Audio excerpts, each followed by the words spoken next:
Baiklah, Assalamualaikum warahmatullahi wabarakatuh. Saya di Galia Pizza dengan NIM 050113821261184 dengan mata kuliah Statistika bidang Sosek. Di sini saya akan menjelaskan tentang statistika non-parametrik uji McNemar. Pertama, saya akan menjelaskan definisinya. Uji ini ditentukan oleh Kuhn-McNemar pada tahun 1947. Uji McNemar digunakan untuk membandingkan dua keadaan yang berbeda. Biasanya rencana penelitiannya dinyatakan dengan sebelum atau sesudah. Uji McNemar menggunakan dengan data skala pengukuran normal. Uji ini disajikan dengan bentuk tabel kontingensi. Uji McNemar digunakan untuk menguji perbedaan atau perubahan proporsi dua populasi yang berhubungan, yang mana hanya memiliki dua kategori. Uji ini banyak dipakai untuk mengetahui apakah terdapat perbedaan proporsi sebelum dan sesudah kelompok sampel tertentu diberi perlakuan, di mana anggota kelompok sampel tersebut merupakan kontrol terhadap dirinya sendiri. Uji McNemar menggunakan data dengan skala pengukuran nominal atau dikotomi. Dengan demikian, uji ini dapat dipakai untuk menguji keefektifan suatu kelakuan tertentu, misalnya kampanye, pertemuan, brosur, atau iklan. Terdapat kecenderungan pilihan para subjek atas berbagai pilihan. Untuk menguji perubahan yang signifikan dari setiap subjek yang diobservasi dengan metode ini, maka dibentuk suatu tabel frekuensi yang berbentuk segi empat. Syarat uji McNemar yaitu sampelnya merupakan sampel berpasangan, misalnya sebelum dan sesudah. Kemudian skala ukur nominal data frekuensinya disusun dalam bentuk tabel kontingensi berukuran 2x2. Asumsi uji McNemar yaitu terdapat dua sampel yang dependen atau berpasangan, atau memiliki karakteristik yang mirip Kemudian sampel bersifat acak. Skala data yang digunakan adalah nominal atau ordinal.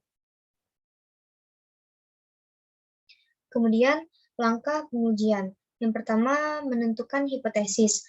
H0 sama dengan PA, H0 sama dengan PA sama dengan PD, atau proporsi kedua perlakuan adalah sama. HA-nya PA tidak sama dengan PD.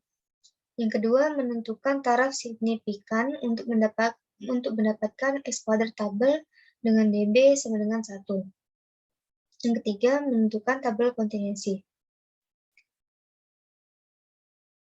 Kemudian, kita dapat memasukkan rumusnya. Bagaimana cara menentukan tabel kontingensi? Yaitu, akan saya jelaskan. Tanda min dan tanda plus dipakai untuk menandai kategori jawaban yang berbeda. Jadi tidak harus bersifat positif dan negatif sesungguhnya. Kasus-kasus yang menunjukkan perubahan antara jawaban pertama dan kedua muncul dalam tabel sel A dan sel D. Untuk kategori sel A, dari positif menjadi negatif. Untuk kategori sel B, positif menjadi positif. Untuk kategori sel C dari negatif menjadi negatif.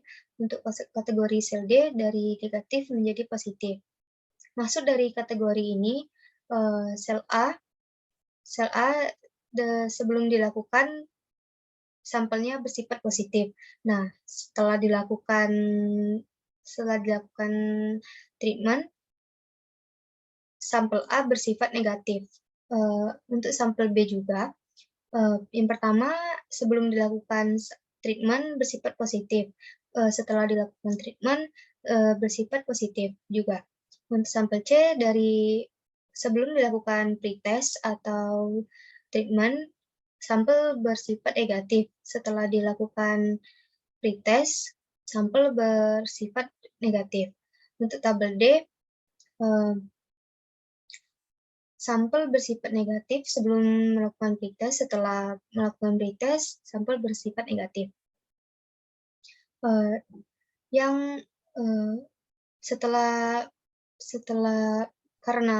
Karena A dan D menunjukkan jumlah total individu yang berubah, maka sampel A dan D yang diambil.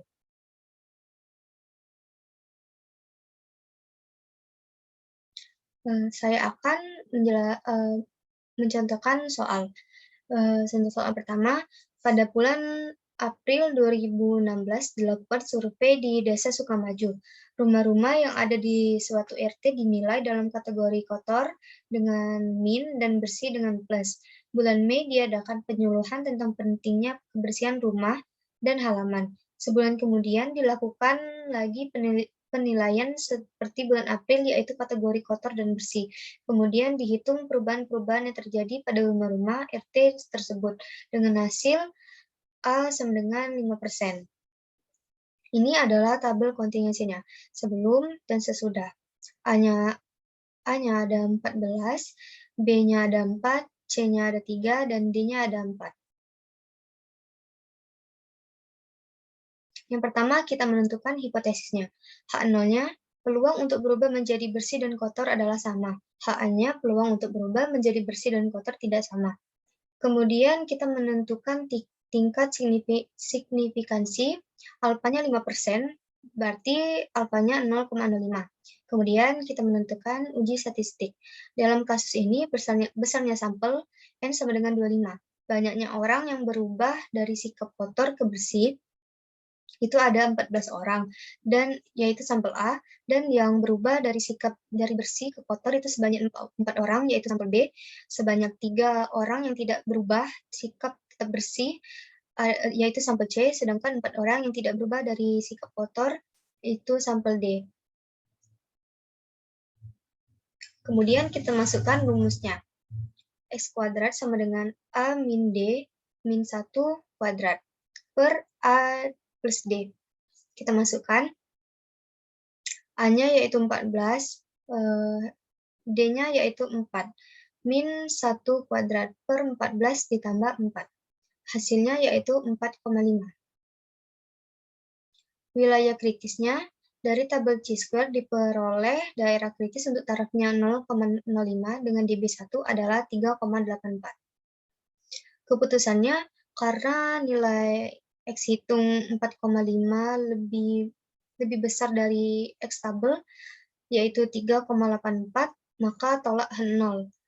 Kesimpulannya, berdasarkan data sampel yang ada dan dengan tingkat signifikan 5%, dapat dinyatakan bahwa terdapat cukup bukti untuk menyatakan bahwa ada perbedaan yang nyata antara proporsi perilaku hidup bersih sebelum dan sesudah penyuluhan. Dapat dikatakan bahwa penyuluhan tersebut cukup efektif. Sekian penjelasan saya mengenai uji McLemore. Lebih kurangnya saya mohon maaf. Kepada Allah saya mohon ampun. Wassalamualaikum warahmatullahi wabarakatuh.